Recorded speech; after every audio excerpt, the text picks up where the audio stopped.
Hi, everybody. It is 11:01 on Wednesday, which means it is time for us to check in with the cafe. I hope all are well. I hope it's a great day for you. It is for me.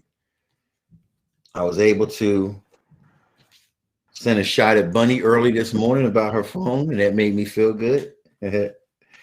And we just want to say hi and say we love you. And this is our time to not just check in with community, but it is also a time for staff to come together and sort of hang out, since we can't do it in the halls at 22:24 and we can't do it at 10:41. We get to do it here. And just for a few minutes, we're hanging out in each other's office and in the studio and in the hallway and in the parking lot. And this is our time just to come together and sort of just be together, right? So hi, everybody. I see we have Ariel and Kristen and Bobby and Darth and the Bunster and Sharoni, and there's an Anna Fiscus sighting, which we always enjoy.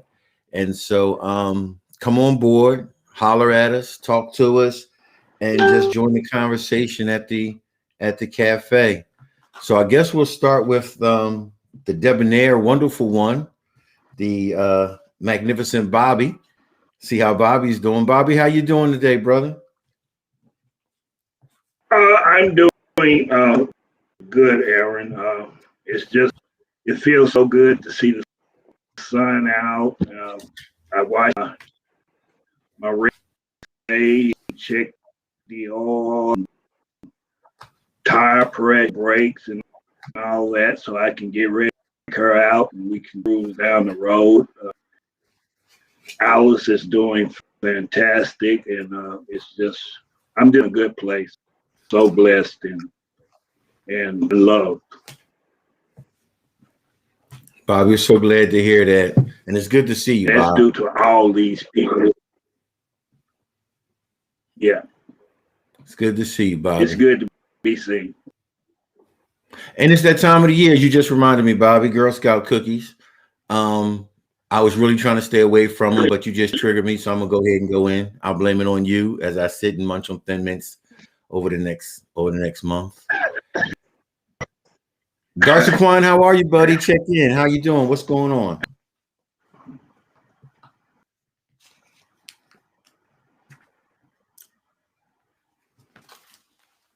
Are you talking to me? Oh. Yeah, sorry, my computer kept putting me back on mute.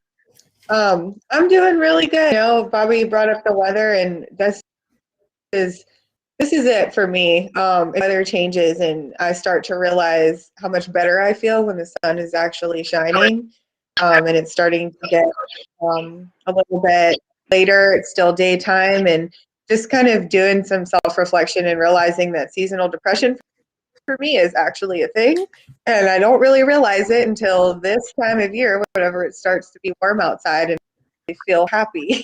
And it's been a while since I woke up like that, and so I'm super grateful for the sunshine and for the warm weather. It has a huge for me, and I'm for people, but I just thought it was interesting because it's something that I didn't even really notice until it started to be nice outside. So I brought my summer clothes, and I'm excited because I hate wearing jeans, and I can start wearing some other stuff.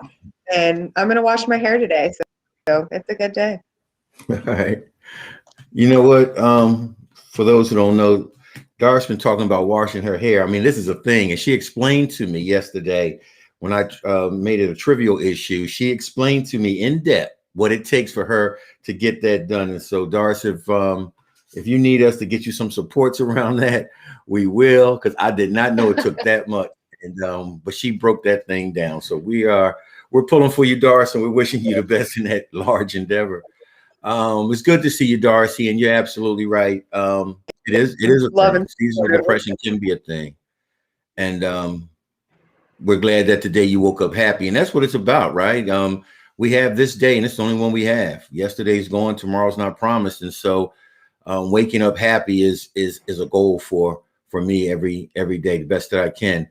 Anna Fiscus, join us. How are you? Check in. What's going on in Anna Fiscus' world? Besides my kid saying he's hungry again.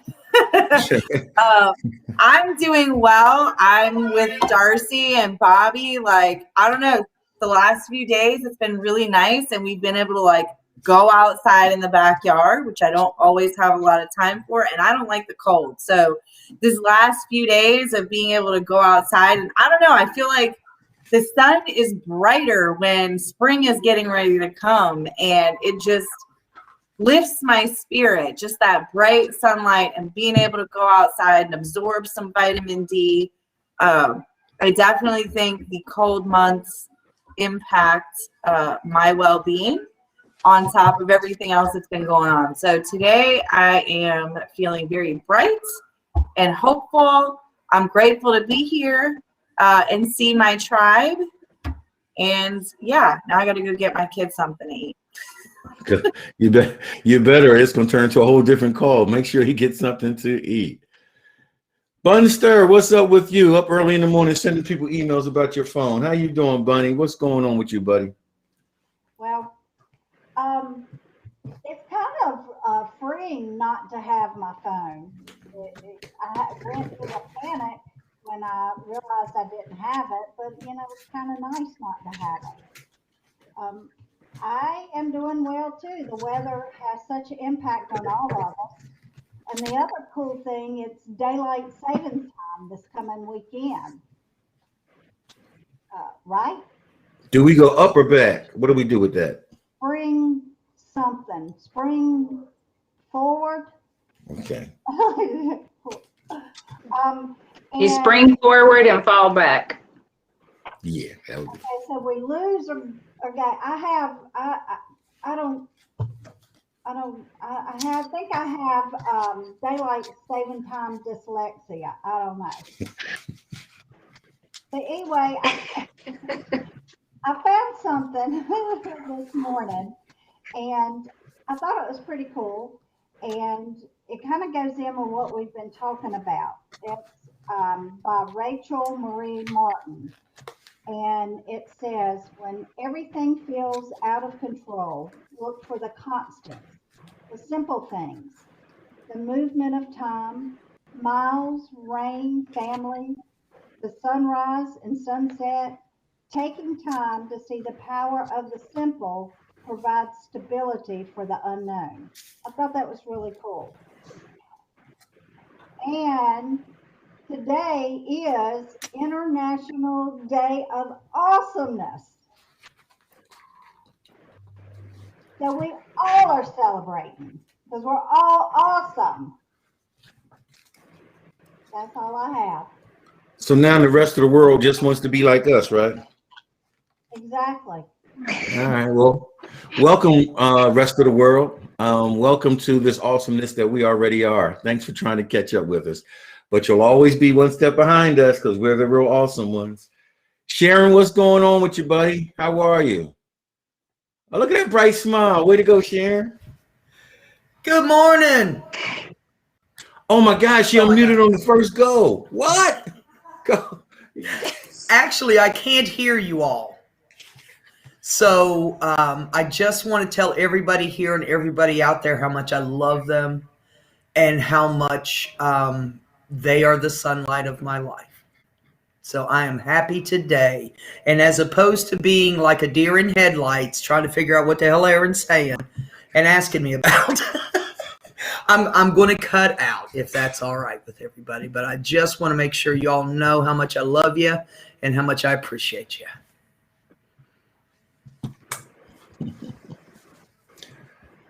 We love you too, Sharon. Even though you can't hear us, we still love you, babe. Buddy, you good over there? Hey, Darlene, welcome. Good to see you. Darlene, we still need to chit chat about what you one of the things you need support in. So let's make that happen today. Good to see you, Darlene. Kristen Brown, what's up with you? Check in. What's going on with you, Kristen? I am good. I'm at all of you wonderful people have already stated about the change in the weather, the change in the sun, the change in how you feel in your body. And it's just a good day. It's a good day to have a day, you know, just taking it all in. So I appreciate everything that everybody has shared this morning about how they feel and how they felt prior to the sun. And so thank y'all for that this morning. Cool beans. Ariel, how are you doing today, my friend? Hi. I'm also really excited about the weather. I love the sun and the warmth and sitting in it. So I plan on being outside a lot today. And yeah, that's it. Well, absolutely cool. And it's good to check in, everybody. I want you to know I had an absolutely magnificently wonderful birthday celebration from Thursday through Sunday, a little bit of Monday.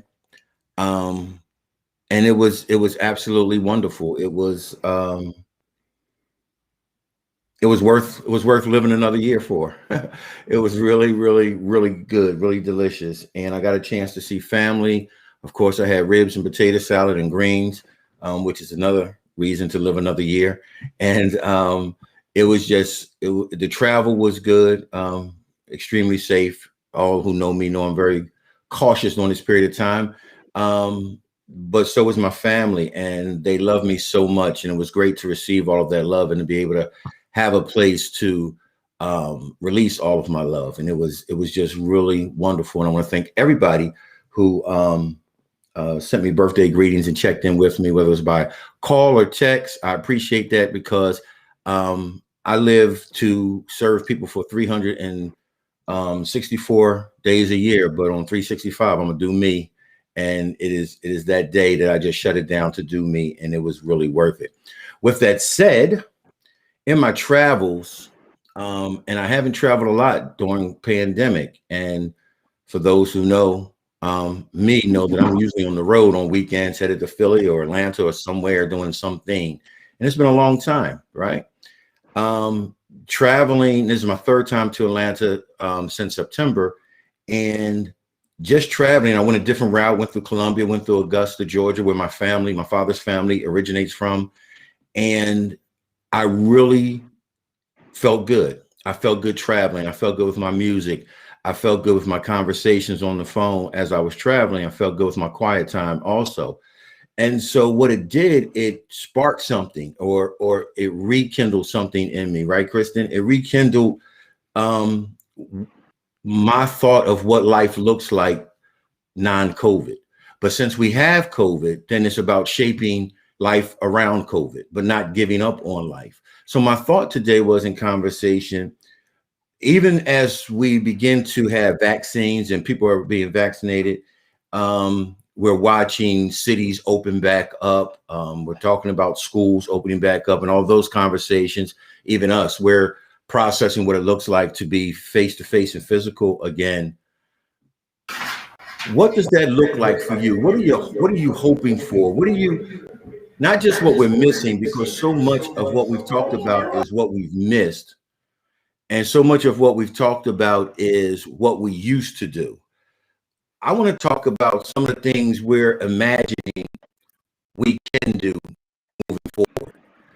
It's great to get back to some things we missed, but we've had an opportunity to think about some things that we wasn't doing, some things we would like to do. We've had an opportunity. Some of us sitting here have had transition in life, whether it's loss or our situations are different. Our lives are really different than it was a year ago today. And again, often we think of, I've had time to process this, often we think about, how do I return back to my name lost over a year back? And as I was driving, I was seeing, no, there are some things I want to revisit, but the greater percentage is, I want to see some new things.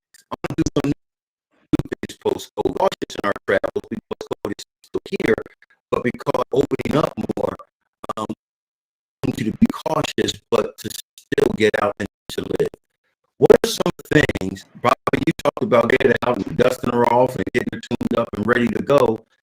All of us, what are some of the things that we've imagined? What are some of the things that we want to be able to get into that don't necessarily look like what we used to do, but things that are waiting for us? Maybe these are things we wanted to do when COVID stopped us, and so we weren't able to engage, but they're still out there. Me, I want to not just go see my sisters. I want to do some new things with them. I want to talk about buying property with them. I want to do some things and watch my daughters as their businesses are growing, to do some newer things. What are some of the things you want to do and have imagined about doing while we've been sitting here in isolation and quarantine? And now that we've got sunshine and people are waking up happy, what are some of the things you would like to do? Not just the old norm, something different as we are opening up and able to move a little bit more. Anybody? Well, if I can jump in. That's, you know. Bobby, you sound like Kristen. Kristen, you sound like Bobby. Amazing. We have been through a tremendous amount with health issues and stuff. And we was listening to service on YouTube and different things, and me and her had a conversation yesterday, and we just said that from this point on, we're going to celebrate life, and so that we have regrets of saying, I wish I had a did, can't do it. This has brought a lot of awareness to me and has really, really appreciated family and her a lot more. We just gonna celebrate every day, and if we want to do it, we're just gonna do it. I like that. I like that. What do you say, Kristen? So I was going to jump in to say, I don't think it's something new, but I think it's a new adjustment. I think during COVID, for me, I started as, of course, most of y'all know I'm a small business owner, but as a small business owner, our businesses have taken it. And during COVID, it made me more aware of how we're hit as small businesses, as local businesses, that it really takes a community to keep you going. And so I've kind of intentionally made it during COVID to open my eyes to small businesses and intentionally support small businesses.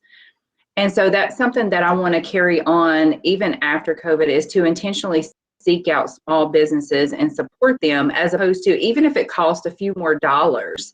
But I think of like livelihood, you know, we're still not out of the dark with keeping business alive for my personal business, but also thinking about other small businesses that weren't fortunate enough. And so I'm just intentionally, even after COVID, seeking out small businesses.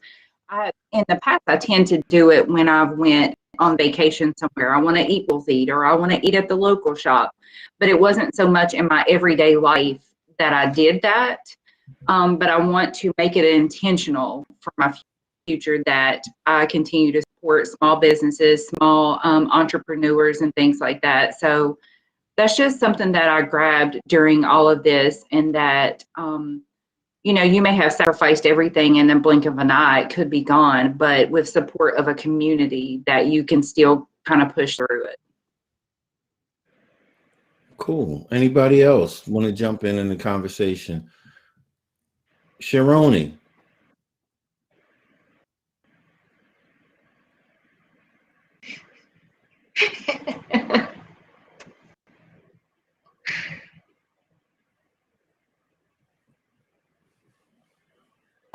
Okay, do it now. God, Okay, can you hear me now? Yes, come over here. God almighty, I don't have my mask. Why do you make life so complicated for me? Hurry up. So anyway, what I want to do, can you hear me? Not really. Okay.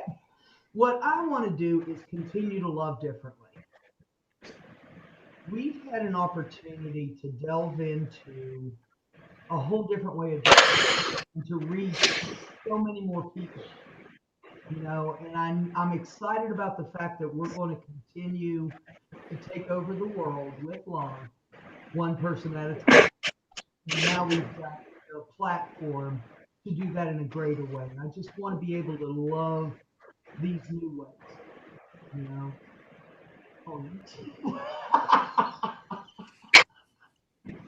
Y'all could have told me my butt was hanging out. I guess I just figured you knew, Sharon. I just kind of figured that you knew, and it just kind of made sense. Just- Sharon, you are worth the price of admission. I'm telling you.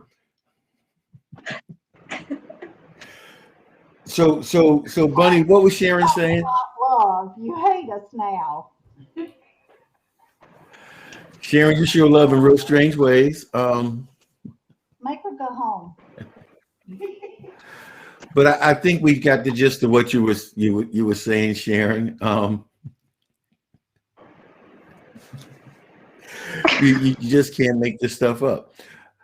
Bunster, what about you? What do you think? What do you see? What do you imagine? What would you like to be able to do as we get back into the rhythm of life? You know,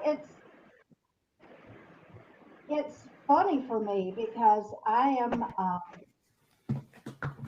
in retrospect, I go through the list of everything that I felt I lost or maybe I took for granted this past year. And it's that self-reflection to, as I move forward, to change that. And the relationships I took for granted, to be able to see my family I took for granted. So as we move slowly into things opening up, I'm going to embrace that and empower that more. There are things that I never used to like to do, is anything out in my yard, because that's just not my thing. But when we move to a new house, we have lots of yard. And so as the weather's changed, I have become excited about being out and gardening and all that other crap that wasn't not me in the past. But it's renewing for me to take on something different, and that's not my norm. And so I am taking on different things um, that is out of my proverbial box. Those different things are so important, right? To be able to reshape. Um, I've not there are a lot of things that I have not missed out of my former norm prior to. There are some things, but there are a lot of things that I just simply have realized that they were being done because it's what I do versus being done because it's something that interests me, and so creating new and interesting routines that are applicable to this age that I'm at and this place that I'm at in my own personal wellness, and the fact that there are just some things that haven't been done yet that I want to make sure that I check off my bucket list. What about you, Ariel? Moving forward, like where we are right now, what does that look like for you? What is new on the horizon, or any new interest, or just what does that look like for you? Oof. Well, this time last year, my life looks completely different than it did. I don't think anything is remotely close to the same now. So everything at this point in my life moving forward is kind of new to me. Something that I've just been really focused on for myself is, finding things and doing things that joy and fill me up, despite what that may look like to other people. In the past, I've been a people pleaser and tried to do things that, didn't cause conflict, or, kind of just kept me under the radar for whatever reason. Just kind of went with the flow of other people. And my main focus for myself and moving forward is just finding those things that bring me joy and that I love and fill me up. And, you know, if people don't understand that or can't get with it, then I can just flow past them, and trying not to on to those things that have weighed me down in the past. Not that I have to or that it's important, but I celebrate that for you and for all of us. I know what it's like getting to the point, that particular point in life where you look in the mirror and you realize that it really is about me. And that I have an opportunity to be happy in life, and happy is really, really good. And happy is a indication of wellness. I've always, not that you've asked, but I always believe that as long as I'm not hurting myself or anybody else, I'm going to go out there and make sure that each and every day I'm going to get the best out of it and be satisfied with my day, in all different arenas in life. And I believe that the sooner you learn that lesson, the sooner you take that attitude, the better, because our time on the planet is relatively short. And so why should it be short being unhappy, right? Why should it be short pleasing others? When in reality, the best of me is the happiest me. And that really helps others, right? When I am in the place where I'm really happy with myself and I'm all right in my own skin, so to speak. So I applaud that for you and for any and everybody else that gets to that mark in life where they say, you know what?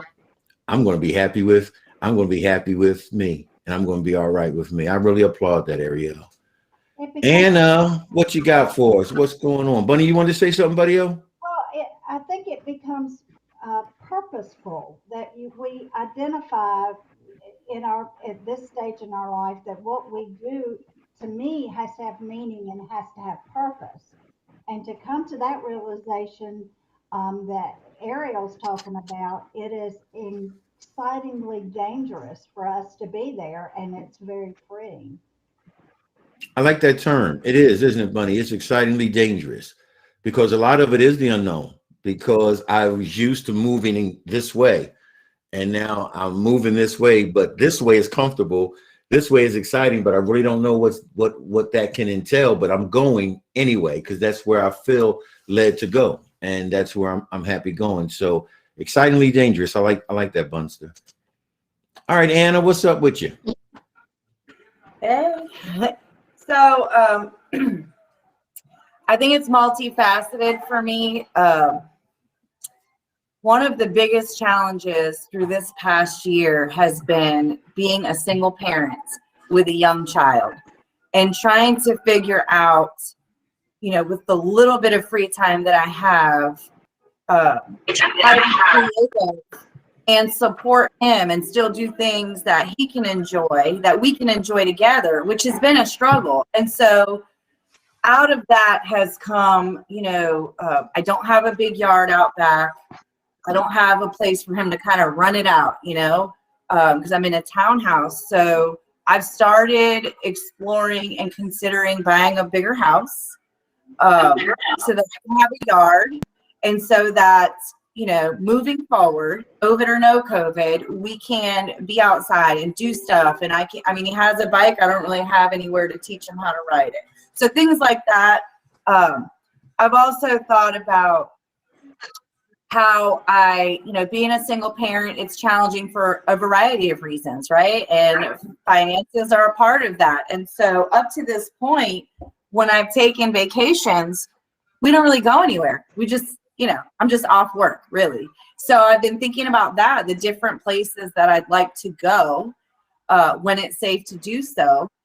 And just enjoy other things besides home, work, you know, and my personal recovery pathway. And the other thing that has come out of this is I've never been one to be physically active. I used to have this mentality that I'm going to eat whatever I want and do whatever I want, and oh well. And I will say that through the last year of doing that, I am exploring what physical health and wellness can look like for me at some point. I don't have the time to do it now, but I think as the weather starts to get better, we can do walks and things like that. But I really want to get to a place where I'm taking care of my physical along with everything else. So a lot of things have come out of this for me. I can dig it. You started off with, and you talked about some travel. I made up my mind this weekend. I want to travel to definitely go to Bermuda because that's where my mother's father's family is from. And we've been in real close contact. Everyone in my family, except for my youngest sister and I, have been. And so I really, truly want to go there. That's something I'm going to do. I want to go to Africa. I want to go to Ghana. Kristen, beside my family has family from Ghana. That's the original. They trace origins back there, but then Isis and I had conversation. And there's something that I want to do. My father has been to Africa. Well, he went to Africa a couple of times, and I really, truly want to go to Ghana. And then the third thing, I want to go back to California. I had a dear friend who passed last year, Miss Birdie Davis. She was a mentor for me when I was lost and wandering in California. She took me in. She died at 92, and her family is still there, and they have a great relationship with them. But over the last 20-something years, it has been via telephone and letters. And I would like to return back to California. So in no particular order, probably California first. But I want to make sure that upcoming as we can move, that I get to Bermuda and that I get to Ghana. Those are things that I want to definitely see happen in my life. I was going to say, I want to go to Italy. Like I've always wanted to do that, but definitely am going to make that. I don't know if it's how short term of a goal it's going to be, but that is definitely one of my ultimate goals, to go to Italy. I've always wanted to go. My mom and aunt have gone back to where my great grandmother migrated from. And through COVID, I've watched some shows that travel around Italy, looking at the food and given the history of the food. So I really want to go to Italy so bad. I visited Italy when I was in the military, when I was in Würzburg, Germany, and my cousin just left Italy after 2 years going back to Germany. As a matter of fact, she endured her husband endured all of pandemic in Italy. Especially, I don't know if you remember, but when we first went into pandemic, some of the largest numbers of casualties and sickness was in Italy. And my cousin was there and kept us posted. But besides that, Italy is absolutely a beautiful place, right? And so much culture and so much history. So I really hope you do have that opportunity to connect with your roots there, Anna, Italy, Jersey, right? It's a big shot. So I'm hoping you make that happen. What I was going to say is, let's keep thinking about that, because opportunity is beginning to present itself, and we have early on, and I got it right. We talked about it was tough creating the new norm, and in the new norm, as we created it, it was just natural to yearn for our old norm, because the new norm was like a pair of tight shoes that was a size too small, right? Not that I would know anything about that, but that's what going into our new norm was. And we collectively on this screen, many of us in conversations, talked about the struggle in the adjustment of the new norm. Well, the reality of it is, I don't know how long pandemic's going to last, but we did a year. We got a year under our belt. We have a year in our resume. And so we're able to sort of begin to stop looking at the past and being stuck where we are. And it's okay to start imagining what this is going to look like moving forward, and imagining good things, or as we say at PRM, both to reclaim and to reimagine. And we can make that applicable for ourselves, that in our lives, let's start looking at, and that's part of the recovery, right? Part of recovery is imagining. Part of recovery and wellness is dreaming what can be. It is hard to be well if you can't see yourself well. It is hard to see yourself in recovery if you can't see recovery as a reality. I see Ghana now. I didn't before. I might even meet Stevie Wonder over there. Who knows? But I see Bermuda. I've seen the pictures. I talk to my folks. We're on Zoom. I want to be there, but I can be there because I can see myself being there. And I'm just hoping that everybody on this screen and anybody who will ultimately hear our cafe today will begin reimagining, reclaiming life, and using the time to really dream about what life can look like according to what you desire, according to what it is that you want to do. Anybody want to chime in before we put the plane in the hangar? Kristen, you always do. Jump in. Because I'm just listening. You're sharing your desires of travel. Anna was sharing hers, and different things that have come into realization for many of us during this, and that we want to carry after this. And so in having that conversation, many conversations that I've had in the last couple of weeks are discussing divine timing. So I think that even if we didn't have something in our vision before, it's all about divine timing. And one of my mentors, as we were discussing divine timing, found it, any questions around it, a quote was given to me: trust the wait, embrace the uncertainty, and enjoy the beauty of becoming. And so that just resonated with me, because I think many times through this whole process, we've been uncertain, but at times we resisted it instead of embracing it.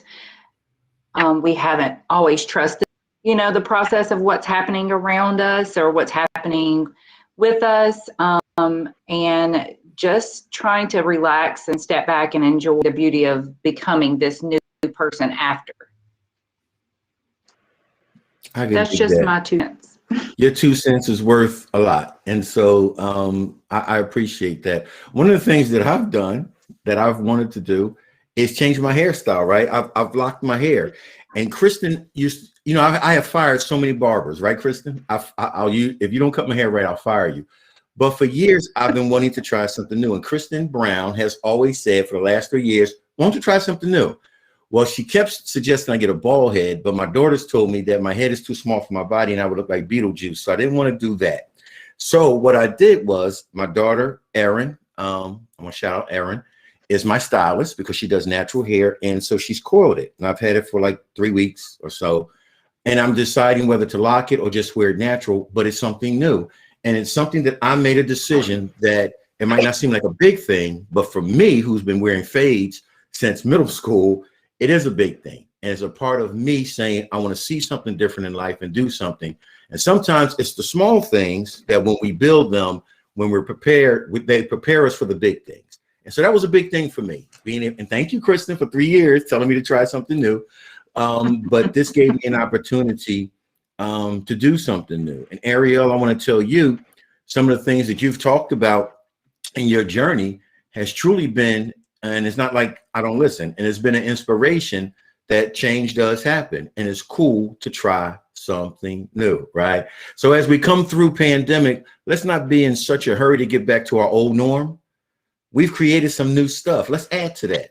Let's run it out. And excitingly dangerous, right, Bunny? Let's see what this looks like. Different people, different conversations, moving differently. Now, my friend Robin, who has known me since elementary school, just chimed in from Philly, go bald. No, Robin, I'm not going bald. Want to say hi to Roberta, who's down in Puerto Rico, and of course, Darlene. So let's keep trying something new. Let's reclaim, let's reimagine. Go ahead, jump in, Kristen.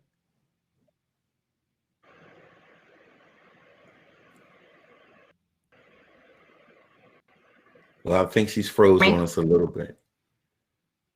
Can you hear us, Kristen? Well, anyway. I was just jumping in saying hello to saying hi to Darlene. We miss you guys. Yeah, Roberta is with us from Puerto Rico, so that's pretty cool. We are international, even though that's the United States territory, but we are overseas. And Roberta is hollering from Puerto Rico. And she misses us, and we miss you too, Roberta. Hurry up back. Bring something good from Puerto Rico, if you don't mind. We take souvenirs. Bobby, you got any last words on reimagining and moving forward as we shut it down?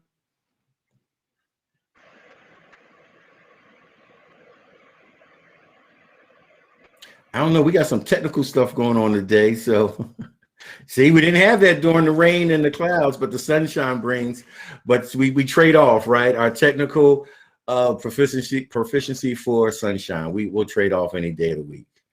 Well, let's shut it down. I love you all. Let's go to work. Let's earn some money and enjoy the sunshine. I love you very much. Let's see something different. Grab the life that you want. Grab the life that you desire. The norm was the norm. We're doing something new. Let's add to it because actually we have an opportunity to be happy, right, Ariel? And we have an opportunity to do this thing a different way and to get the best out of it. Let's get all the nutrients out of this thing and truly enjoy our lives of wellness and recovery. Introduce yourself, and our topic today is about. Can you hear me? Welcome. Can you hear me? Okay, so hey guys, my name is Deidre. Yes, My name is Deidre. I am currently peer support CHW, person in long-term recovery. What that means to me is that every day I do what I can to make sure I stay on the right track. So I'm happy to be here.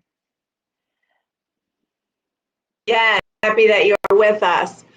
Hi, hey Pam.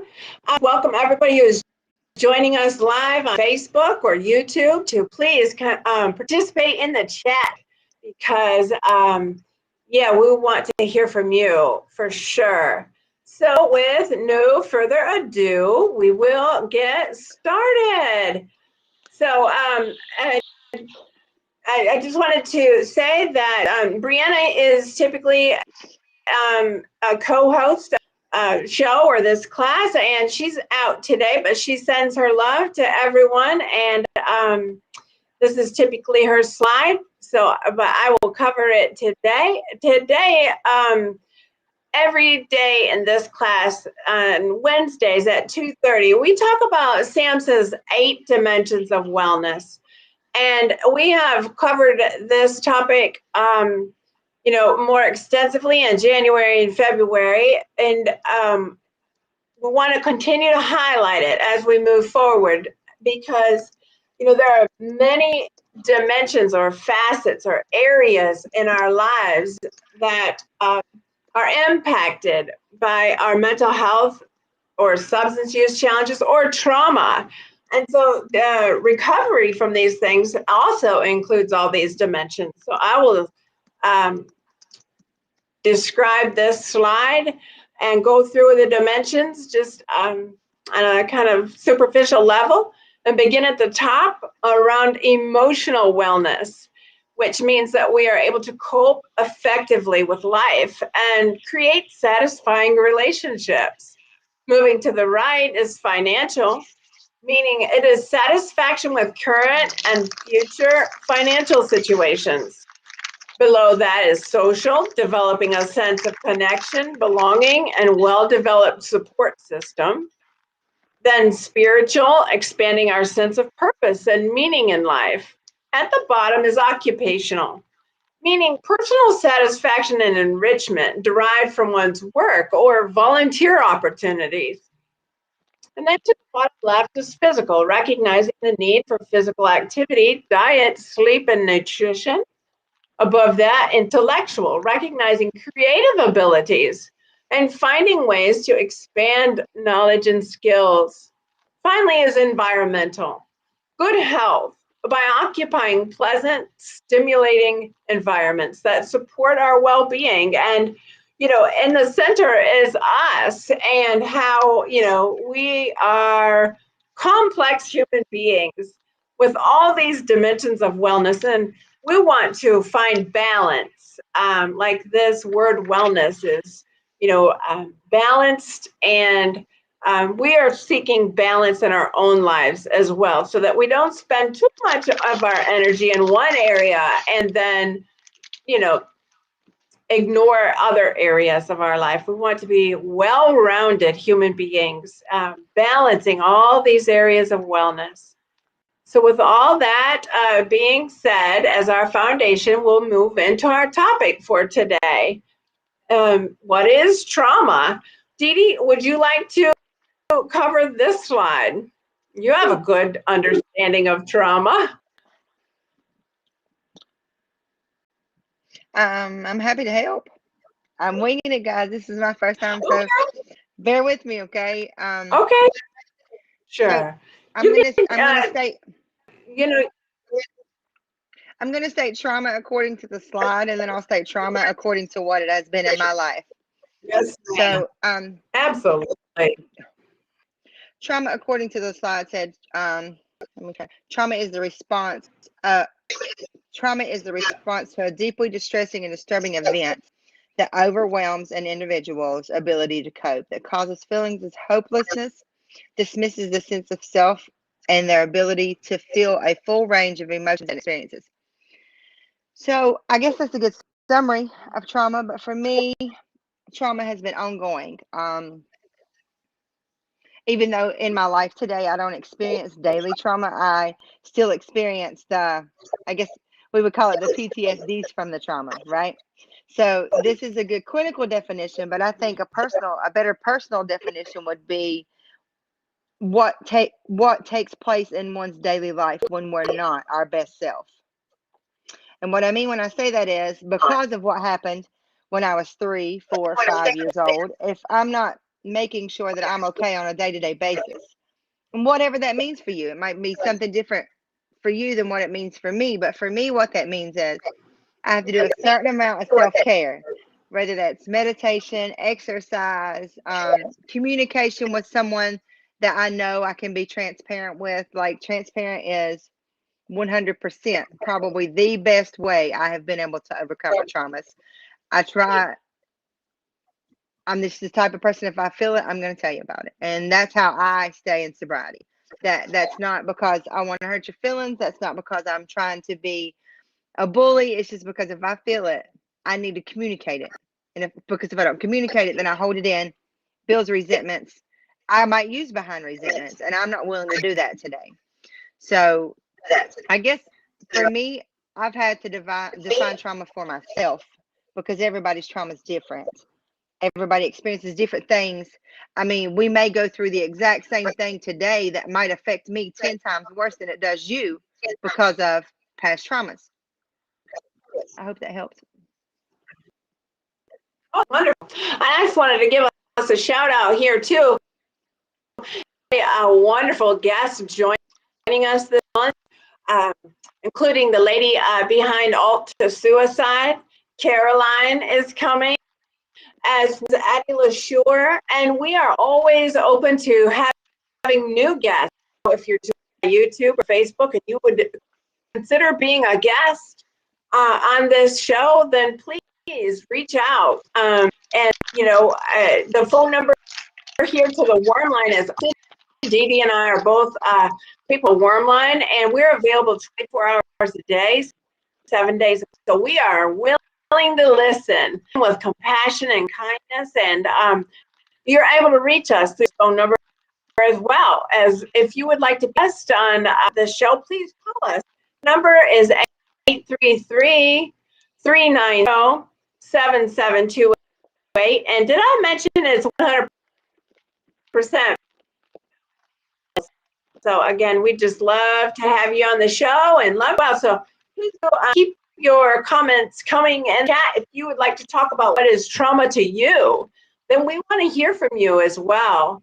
The next slide is resilience. And what resilience means, according to Merriam-Webster Dictionary, is one's ability to recover from one's ability to recover from or adjust easily to misfortune or change. And so, we're going to look at this a little more deeply as we move through some of these slides, but kind of like Dee Dee shared, for me, resilience has meant that even though I've gone through a lot of really challenging experiences in my life, I've continued to get back up. There's something about, when you knock me, I'm going to get back up. I'm going to get back up again. And I have not been able to do that on my own. And it took me a very long time to really receive the idea that I can recover, I can heal, that healing is possible, that, I can get through difficult times for it. There's a saying that, in the place where we break is, after it heals, it becomes the strongest point. And so learning that, all those difficult things I've been through actually have contributed being stronger for it today, and having, the ability to really empathize with people and passion for folks as they're going through different things, and I'm in an ongoing journey of healing and recovery as well. And so learning to find new ways to be kind to myself. And for me, like Dee Dee said earlier, an ongoing thing. And so, I make a lot of mistakes, and especially if I'm not taking care of myself, I revert back into some of those places that I don't more. So for me, it's what resilience is. Dee Dee, do you have something you'd like to? I mean, I could go on and on and on and on about resilience all day long. Resilience means for me like this constant urgency just to do better, be better, feel better. Because some days, those of us who have experienced trauma, it's hard to even feel okay in our own skin some days. So for me, resilience means on those kind of days, just making it through that day. You know what I mean? Just being able to put my head down on the pillow at night and know that I did not pick up. And I've got 14 years of sobriety, and I know even still relapse is as close as a snap of a finger. Because if I don't continue to pursue what I know that I need to pursue in my life for my own well-being, and remain resilient, that the traumas from my past will come back. I mean, I do believe that we heal. I do believe that we heal. I do believe that we forgive. I do believe that we can make it through things. But I also believe that if I don't stay on top of what's going on in my day-to-day life, then there's these things called triggers. And when those little things are triggered, and I am forced to go face to face with something that possibly threw me into active addiction, I need to know that I got it together and I can handle that. So to me, that's what resilience means. Very, very awesome. Thank you so much. And, I might even, as you were talking, I was realizing that what it means for me is that, I've been able to come out of a lifetime of being locked up in institutions to now, celebrating 7 years without being locked up in an institution. I haven't been in a mental health institution, and I haven't been in prison, and I haven't been in jail. Right. For me, I still, like what you're saying, have triggers, and yet, some days are better than others, and I'm a better person on some days than I am others. Right. But yeah, I still have to be, I have experienced enough healing that I'm able to stay within, stay within some kind of line that at minimum have not led me to be locked up. And I also am experiencing relationships in a whole new way that I have never experienced before. The history of trauma, it makes it so hard to trust people and to receive love from people. And I'm learning that and finding each day how beautiful it is and wonderful to be in relationship with people, even other broken people that sometimes let us down, just like I let people down too, and like I really appreciated your word, forgiving, being able to give and receive forgiveness. Yeah, thank you. That is totally, I love the resilience. Like I get knocked down, but I get back in. Mm-hmm. Mm-hmm. All right. Well, I wanted to just kind of look a little bit at, trauma again, some of the types and signs and symptoms. And I don't know, Dee Dee, you want to share what part of this slide would you like to talk about? I guess I should have did it on my laptop, Shar. It probably would have been easier to look at. I'll know next time, guys. I'll know next time. I did send you the PowerPoint on your laptop, if that would be helpful. I guess I can talk about the symptoms, because like I was saying earlier, the symptoms of trauma are very, very different for everyone. Me and Shar can go through the exact same thing, even from the exact same perpetrator, and it affects her in a different way than it would me, and vice versa. And that is going to be because of the things that we've already experienced. Because what we know about things that hurt us is when we get hurt again, the stuff we have not dealt with or the stuff we have not healed from, it's like a domino effect. Like they all come at one time. And so, I guess symptoms, the anxiety, the fear, the guilt, the shame. I'm going to be transparent for a minute and share with you guys about probably my most recent trauma was when I lost my son. And when I lost him, all these feelings of anxiety and fear and guilt and shame and blame and hopelessness and discouragement and confusion and like all these things started coming up in me. And it was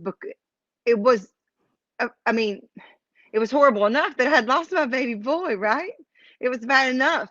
But because I had not dealt properly with the things that I experienced while I was in active addiction, while I was doing my 8-year incarceration, while I was going to prison back to back to back to back, while I was trying to obtain sobriety, because I had not dealt with those things, the guilt, the shame, the blame, the fact that I left him, I did reject him, I did abandon him, I did choose a drug over him, I did all those things. But because I had not dealt with how they made me feel when I lost him, I relived it all. Like I relived it all. So it taught me a whole bunch, and I'm grateful.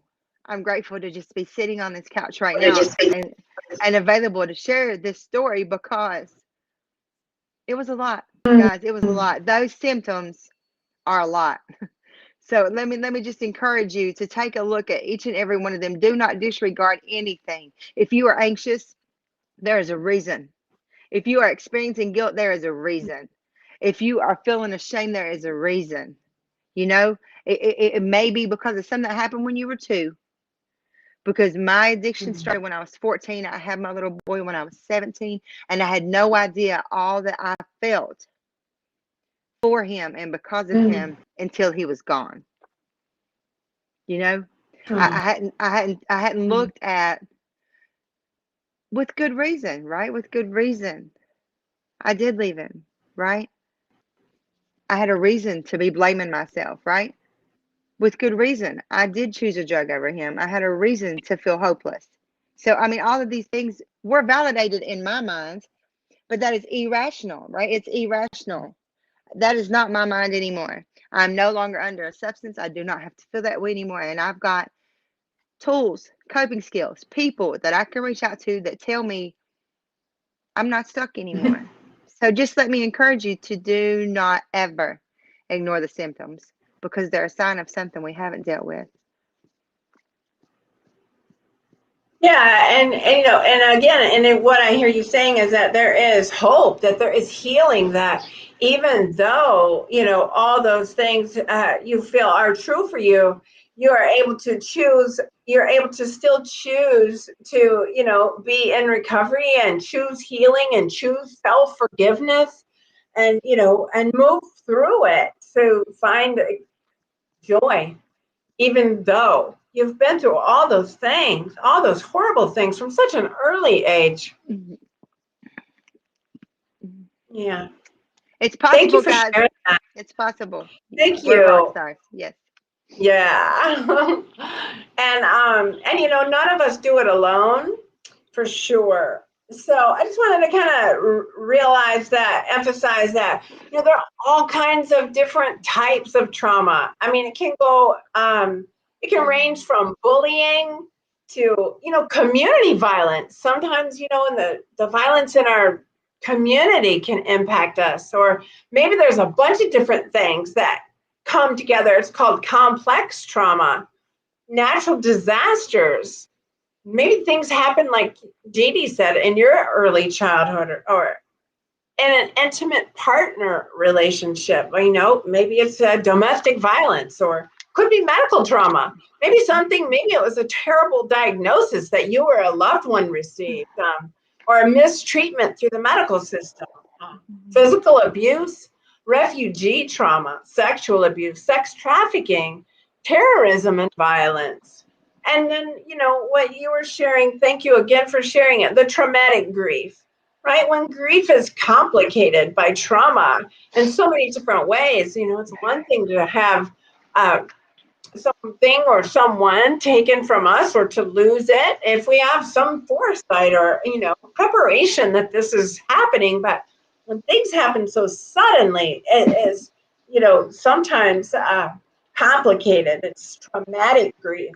It's just, you know, it's the grieving process is sometimes, you know, distorted by other areas of feeling guilt or shame, or, you know, overwhelming sadness or fear. Oh wow, you know, so, you know, some of the things Dee Dee kind of talked about as signs and symptoms include those nightmares or night terrors. You know, maybe sometimes we don't even remember it. You know, loss of memory around certain things, or, you know, disorientation, confusion, and mood swings. Thinking about events that we would rather forget, they just pop into our head out of the blue, and we're like, no, get out of here. I don't want to think about that. I mean, that is definitely a sign or a symptom that there's something still holding some charge for us, that, you know, we can get through it. We can seek some support and healing, you know, and it loses those hold over us. Anything else you'd like to say about that slide, Dee Dee? That just what you were saying just makes me think of something I learned early on in recovery. Our secrets make us sick.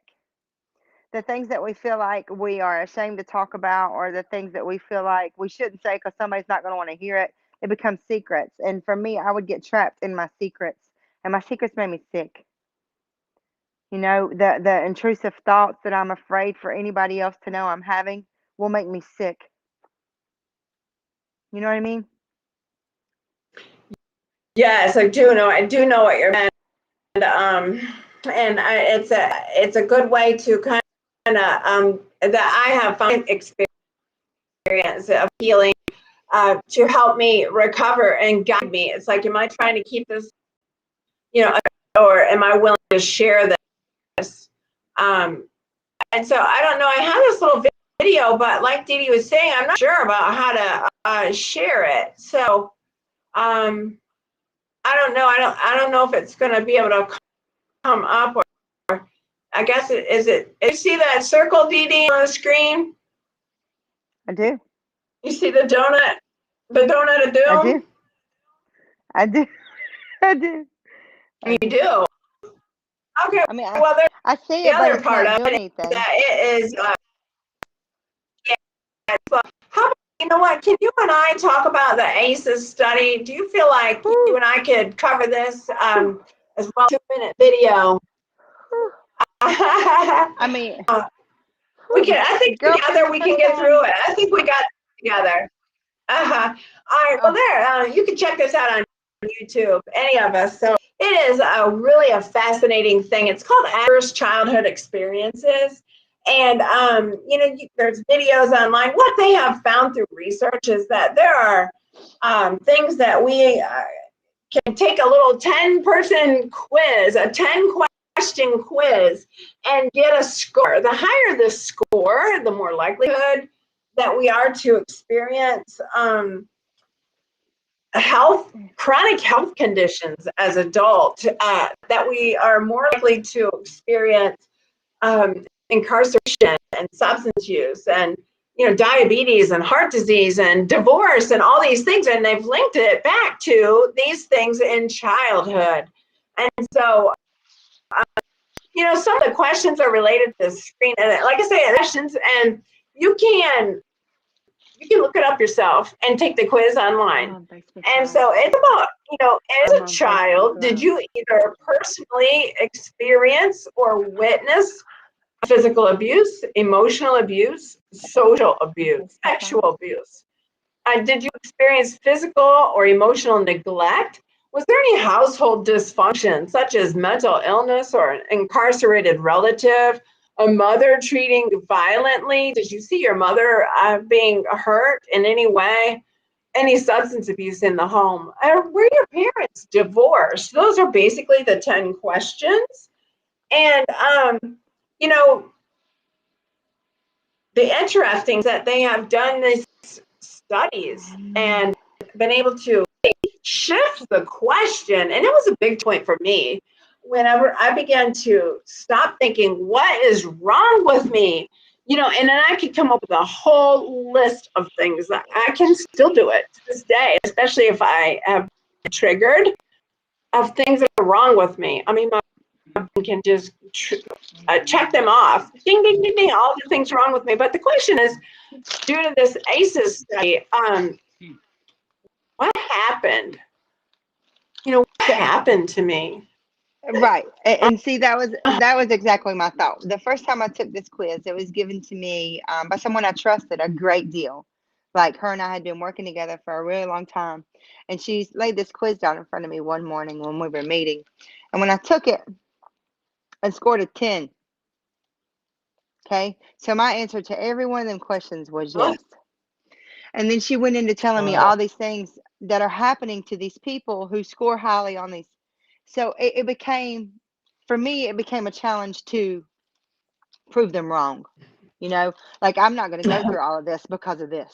I'm not going to go through all of this because my parent wasn't always in the household, or because somebody decided to touch me when I was 5, or, it was an eye-opening experience for me. But I feel like had I not been in a safe environment when I took it, it could have went very differently. Because sadly, there are a lot of people in this world who score highly on this test. And they don't have anybody to get them through those things, to nurture that little girl. Like you used to tell me, like, they didn't have anybody to help them nurture that little girl that went through all this stuff. So I think that the ACEs quiz is either a make you or a break you. I think it can go one or two ways. I mean, I've even talked to people, other supervisors, like at other companies that I've worked for before, and I was trying to advocate for this test. We need to do this on our people so we can better understand why they're using and why they're having the thoughts that they're having and why they think about killing themselves so much. Like, we need to do this. We need to do this. And she admitted that she was afraid to open that box. She was afraid.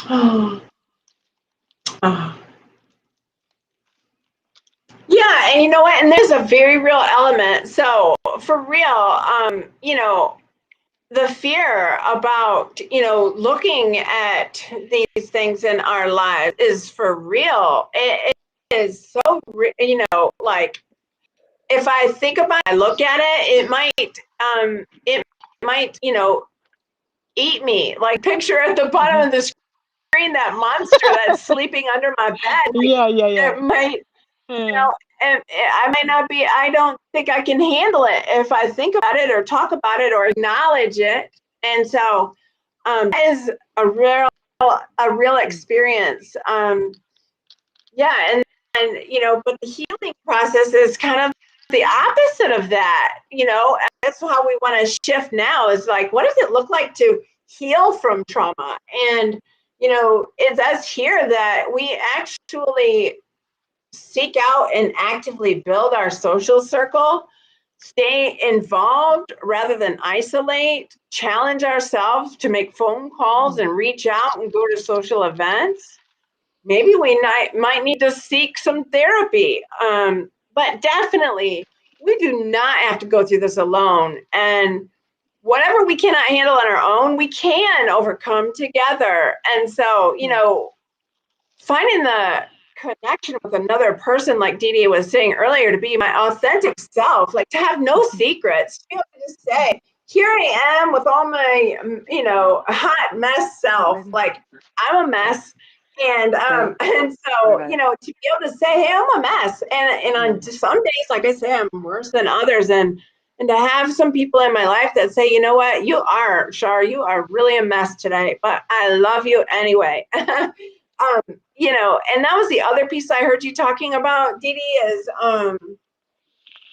finding a way to really love myself, what you call that nurturing parent, or taking care of my own little girl. That there's evidence too, research that says that's the difference. It can really make the difference between making or breaking, as your words, between two people that go through the exact same event, but one responds very differently. And it's about the ability to find compassion, support, nurture, love in the healing process versus feeling so alone and afraid. It really is a big deal to figure out how to be in relationships with people, even though I know from my own experience, like I didn't trust anybody. I didn't want to be in a relationship with anybody because everybody I'd ever been in a relationship with, they had hurt me. And so, and furthermore, I didn't trust myself. So the people that I cared about, I hurt them too. And so, that was a part of the trauma that felt like the best thing I could do is just, die. Like that was the most loving thing I could do for the people around me, is to die and to separate myself from them and to isolate, to not answer their calls when they checked on me, because, I was just felt so unworthy. I felt so unlovable and hopeless and damaged. And so, reaching out and making connections anyway is that number one thing that we can do in our process of healing. And the last thing I'll help, since Dee Dee is having a hard time with the slides, that, some of us, we use our experiences to assist others through the healing process. Kind of like that slide says, two damaged people trying to heal each other is love. And so as we just really, we don't need to try to heal anyone, but just really experiencing things together in an authentic relationship is, the beauty of. But it's only authentic if we allow it to be. You know what I mean? It's only authentic if we allow it to be. And I'll go back to where we were talking about earlier, how we feel damaged. We feel like we don't deserve to be loved. We feel like our definition of love equaled pain. Like anybody who ever told me that they love me hurt me, or vice versa. Maybe I hurt them. So I mean, I feel, and I'm just now learning this. I mean, just in my self-reflection time this morning, I asked myself, why is it that my brain always jumps to the worst case scenario? Like, I don't know, and I haven't thought it all the way through yet, so I don't have an answer yet, but I'm trying to get inquisitive with myself, because I want to learn to be more self-aware, and I have this type of brain always assumes the worst. So I'm challenging myself in my daily life now to become more authentic, because I want to be able to face this stuff head on. I know that I am going through a healing process right now, and I want to be able to say that I'm healed, and say that this stuff doesn't hurt no more, and say that I can give hope to someone who is experiencing the same things that I've been through. Because the Dee Dee that you met 4 or 5 years ago was very adamant about everything I've been through is for someone else. The story that I have to tell is going to save someone one day.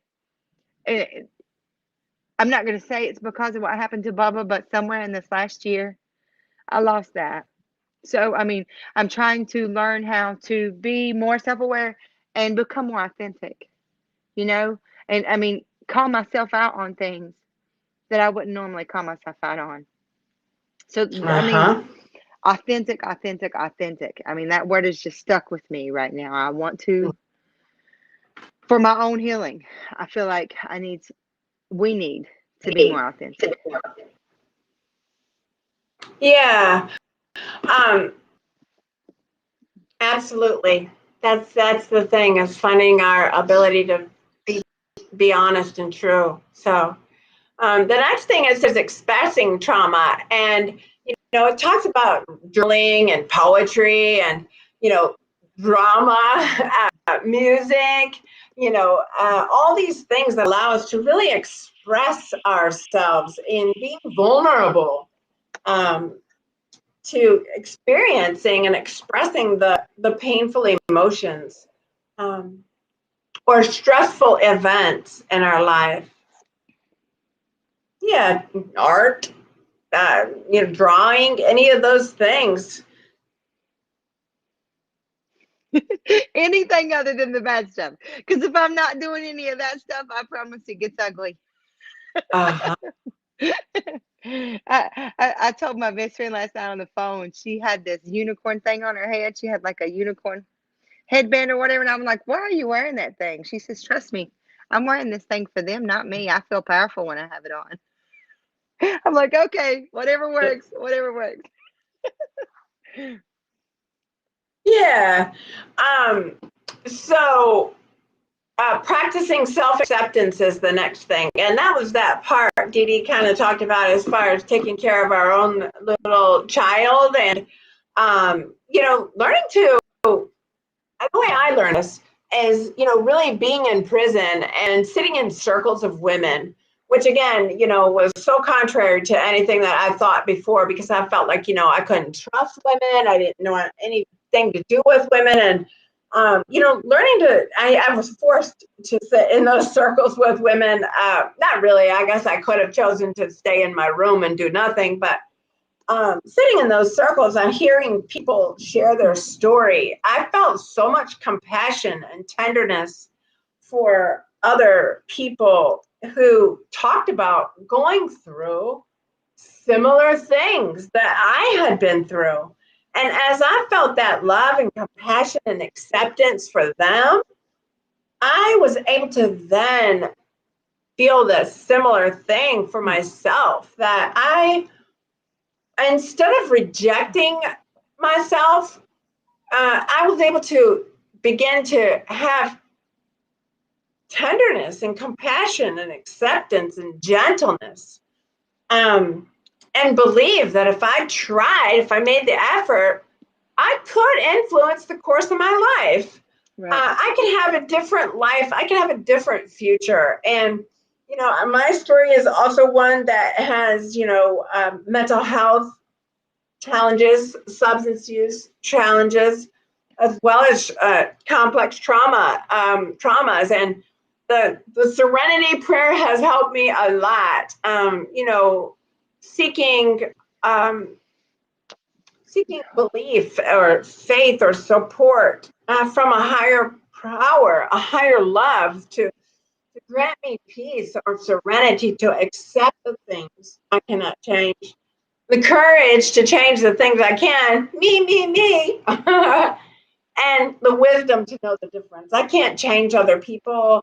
I can't change the past, but I can change me and the way that I respond to those things.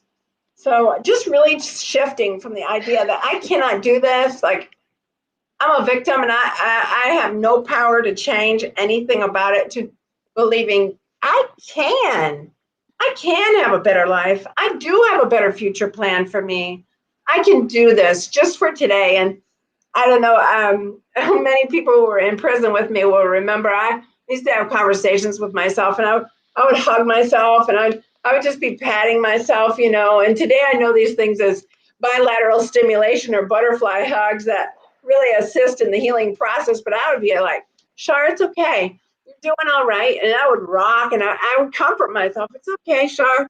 You're doing all right. You're doing good. You can manage this. I can manage this today. I can do this. I can manage this today. And and I look back at that now and that I have a better understanding. Like, I didn't understand what I was doing, but I was comforting myself. I was soothing myself.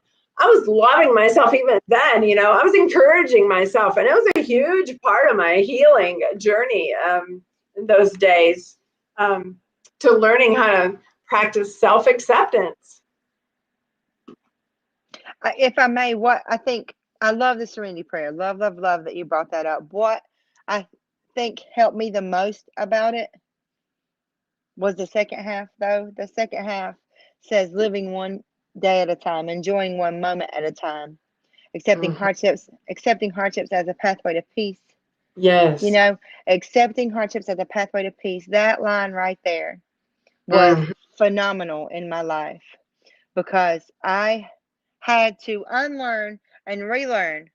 You know what I mean? I had to undo so many things that were in this little girl's jumbled brain in order to be able to accept my hardships as a pathway to peace, and understand now that I am who I am because of the resilience that I was able to push through and now embody due to those hardships. You know, I love who I am today. I love what my story has created. So it's vital for me to stay on top of the person I want to be. You know what I'm saying? Stay on top of her. Regardless of what that takes from a day to day, I want to stay on top of her. You know?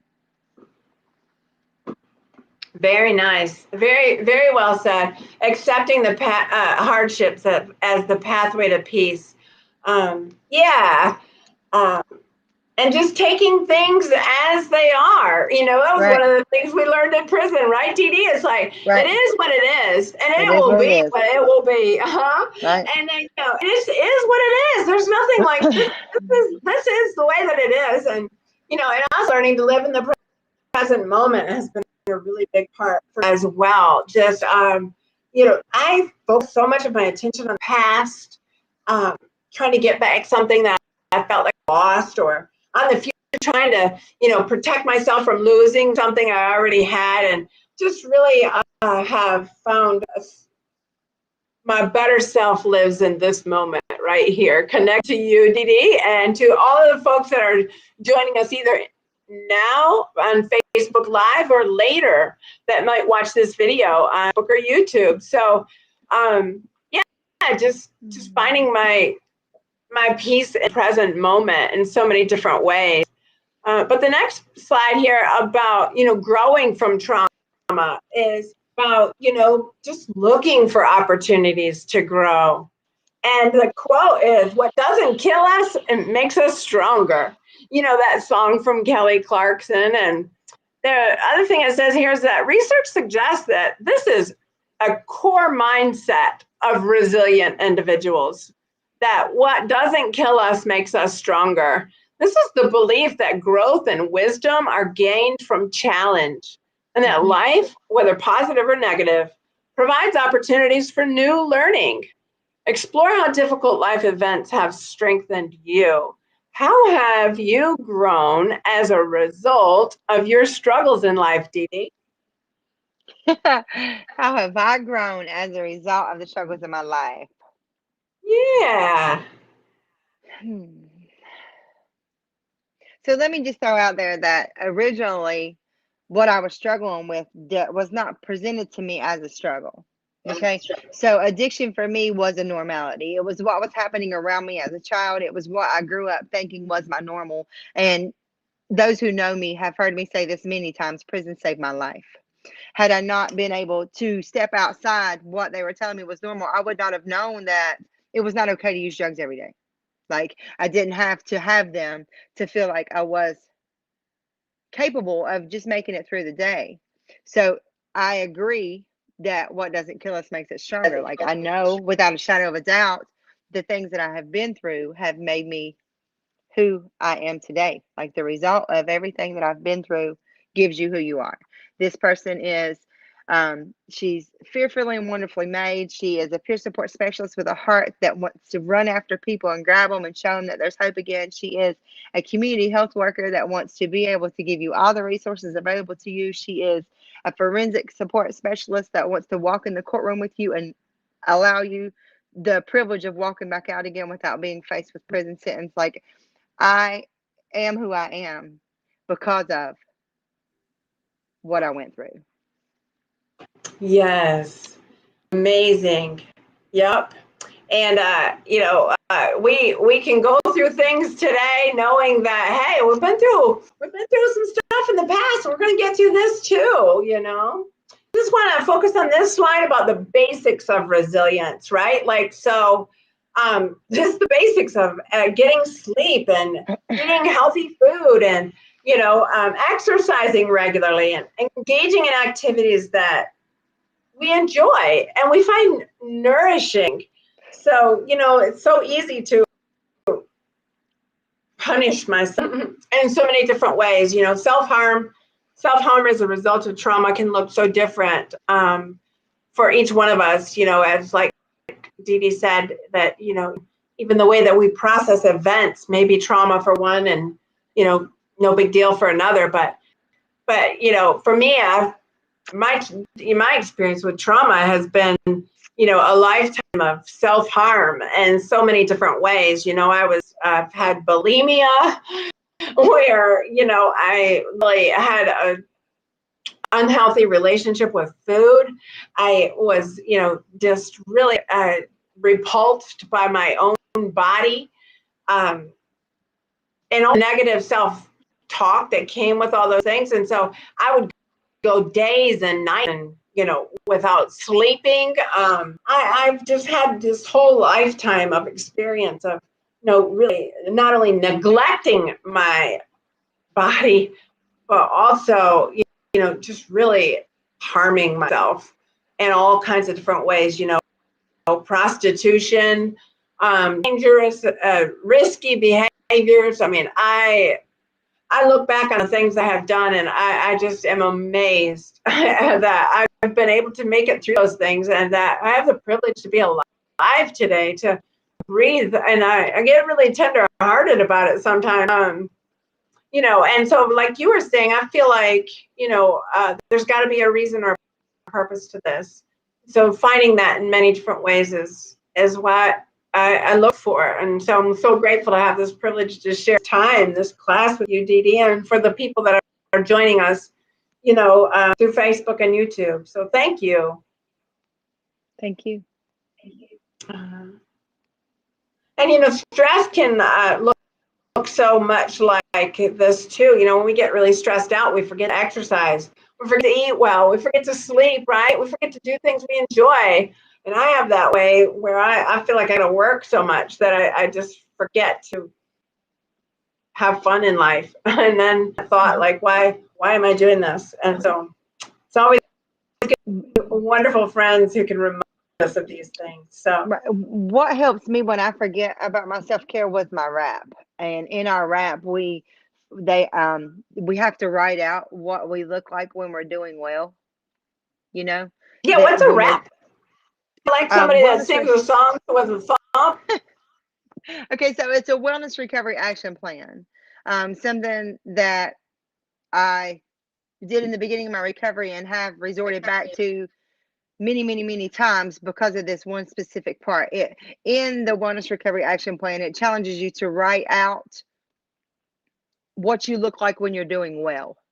So you're encouraged to write down the things, like even if it's exercise, if it's journaling, if it's crocheting, if it's taking walks, if it's spending time with your mother, like whatever you look like when you're doing well is what you write down in this journal.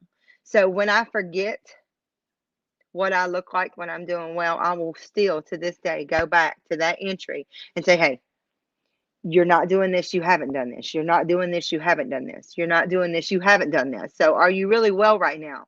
What do we need to do to readjust to make sure that you are going to be well right now? Because we can't help other people if we're not okay.